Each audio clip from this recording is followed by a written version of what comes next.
Hello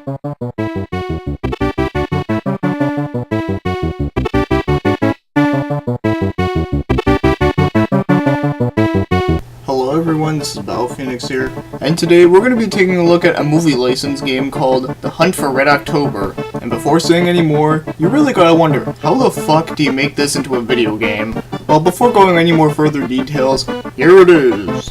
So you're driving a submarine in a way that kinda looks almost like a shoot 'em up, but instead of it being in a spaceship, you're in a submarine. Alright, at least that kinda makes sense, so I guess that's how you make the movie The Hunt for Red October into a video game. And we're taking a look at the Super Nintendo version since that's the one I happen to own. And it was developed by Beam Software and published by High Tech Expression. And it was released in 1990. So I decided to do a review on this game because it's October now, so I thought it might be a little bit funny just to play the game The Hunt for Red October in the month in October. Okay, yeah, that's kinda stupid, so fuck it, let's move on anyway.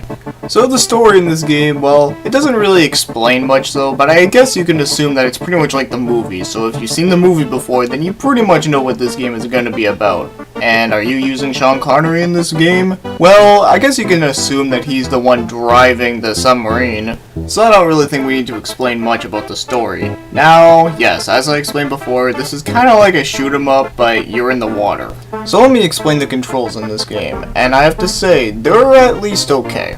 Moving around is pretty easy, although you do move a bit slow, but then again, you are like a submarine in the water. I don't think you're meant to go like super fast, so it kinda makes sense.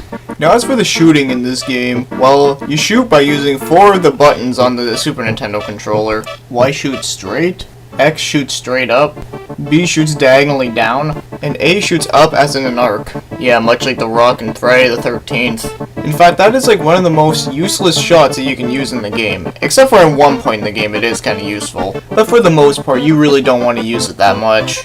And I may have not mentioned yet, but you actually do have limited amount of ammo, which does kinda suck, but however, at least you can pick up more ammo on the way. And you can turn around in this game, but you have to press L and R together to turn directly around and turn around again. So overall, the controls are not too bad, but they can be a little bit confusing though, so it does take some time to get used to. Now there is a bonus minigame in this game, and what you have to do is you have to shoot down helicopters and boats. And you wouldn't believe it, but you can actually use the Super Scope on this minigame. If you remember that bazooka-looking attachment gun for the Super Nintendo. Now, I do not own the gun, but you can still play the game with the regular controller, but it kinda sucks because moving around with the directional pad is kind of a pain in the ass. But all the minigame does is gives you a high score, so most of the time I just skip over it all the time. Now, as for the graphics for this game, they don't look too bad at all. There are some pretty nice colors in the background, and everything just looks fine. Like, I don't really know what else I can really say about the graphics, but they just look okay for the way they are. So, overall, I would at least say that they look good. Now, as for the music in this game, I think it's alright. Now, it does sound kinda catchy, and it does get stuck in my head every now and then, which is kinda funny, but for the most part, though, I find it to be really unsuiting for the game. I find it just sounds way too happy for a game like this. You might as well just have a dance party in the background.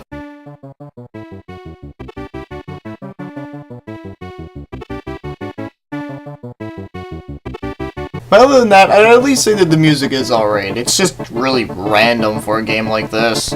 Now, one thing that does suck about this game is that you only get one life, and when you die with that one life, it's game over and you have to start all the way back to the beginning. And I have not seen any extra lives at all within the game, so yeah, that's pretty fucked up.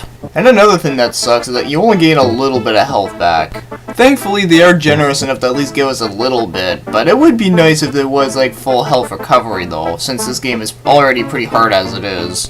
But you can find health recovery packs within the map, so at least that's okay. So that's why I'm going to be a little bit more forgiving on this one, where it's not like Pit Fighter where like that thing is a greedy son of a bitch.